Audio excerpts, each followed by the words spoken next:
So I have been looking for a thin and light laptop for everyday work for quite a while now, and today we have the Asus ZenBook S13 OLED, which has some really amazing features that make it stand out from most other laptops in its competition, so let's check it out.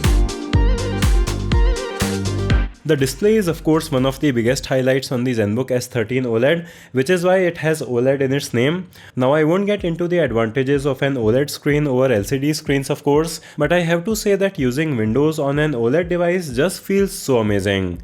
This is a 2.8K touchscreen with a 2880 by 1800 resolution, which looks really sharp, and I just find its 13-inch size and 16 by 10 aspect ratio to be the perfect balance of screen area and portability. This is also a glossy screen which makes things feel even more clear, and this will be the best screen for watching movies or videos for many people who buy this, because not everyone has an OLED TV or an OLED monitor, and this is the next best thing.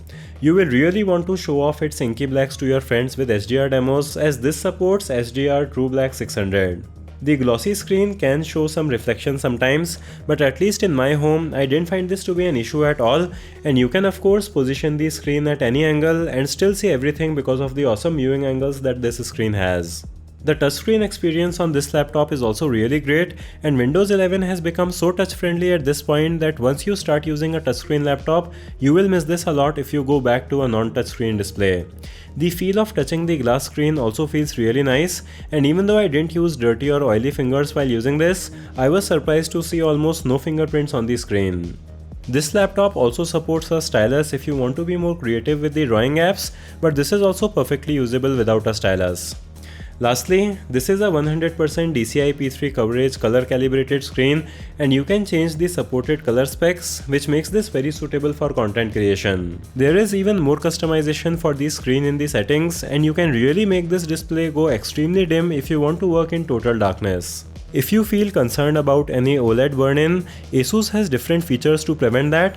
For example, there is a pixel shift feature that makes everything on the screen shift a little every once in a while without keeping it noticeable.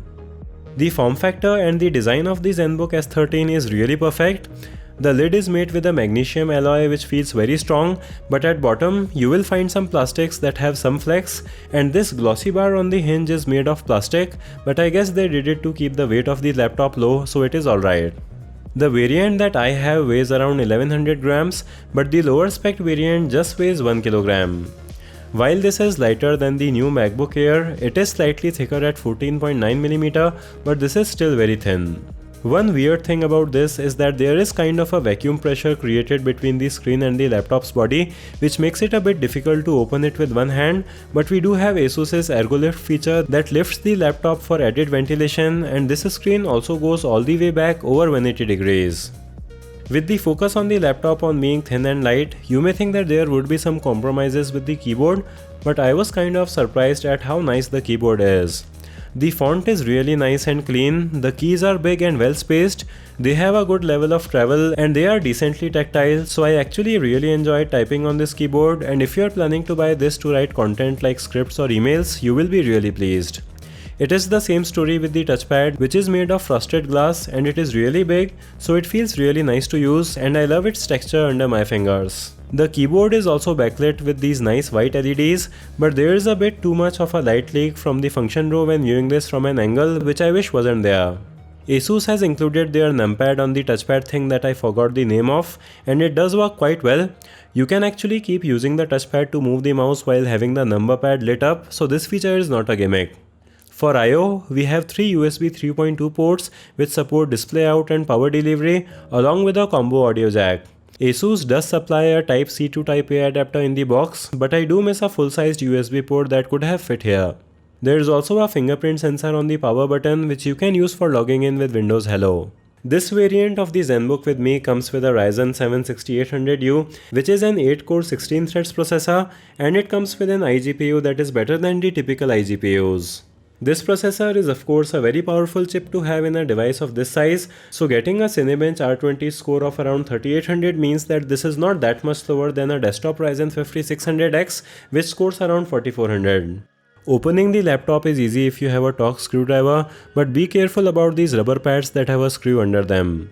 Inside, you will see the single fan heat pipe solution for cooling, and this can't really handle the power of the 6800U because you will see some throttling after running some intensive workloads as the CPU quickly shoots up to over 90 degrees, but for regular tasks, this system is of course more than capable. The Radeon 680M iGPU is also quite capable, and we were able to get good performance in esports titles like Rainbow Six Siege on Ultra at 1200p, and this was also barely able to run God of War at around 26 FPS.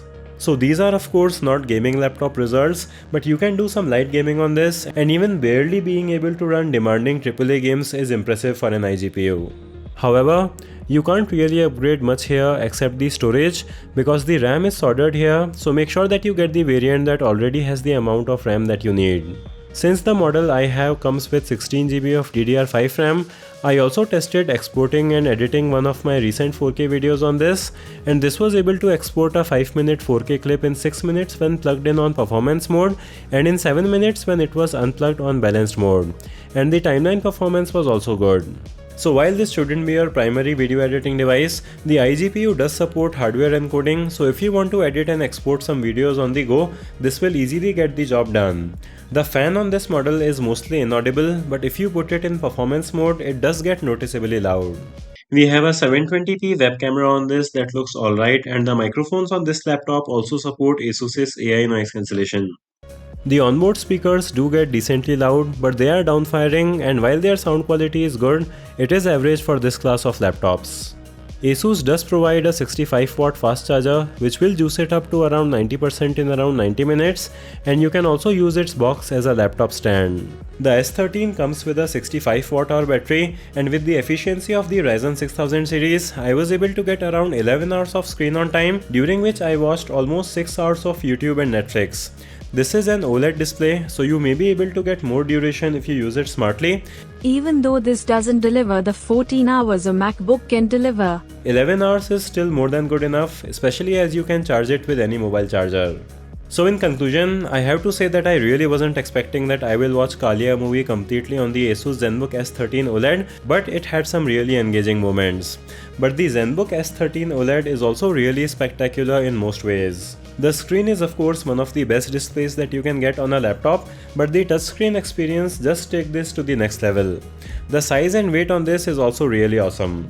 Now this higher end variant that I have costs as much as the base model of the new MacBook Air M2, but that variant comes with just 256GB of storage, and adding another 256GB to it will cost you 20,000 rupees extra. And to match the 1TB of storage on the ZenBook, it will require extra 40,000 rupees, so that is already 40,000 rupees more expensive than this, and we haven't even added more RAM to it yet because this ZenBook variant comes with 16GB of DDR5 memory. So while it may seem like these products are similarly priced, the actually usable version of the MacBook is seriously more expensive. The MacBook Air M2 does have a significantly better processor with a fanless design, better battery life, but it doesn't have a 2.8K OLED touchscreen. There are things that are better on the MacBook Air M2. It is a very impressive device technically, but for everyday users, I think that the ZenBook S13 can provide a better experience unless you really need the Apple specific software support.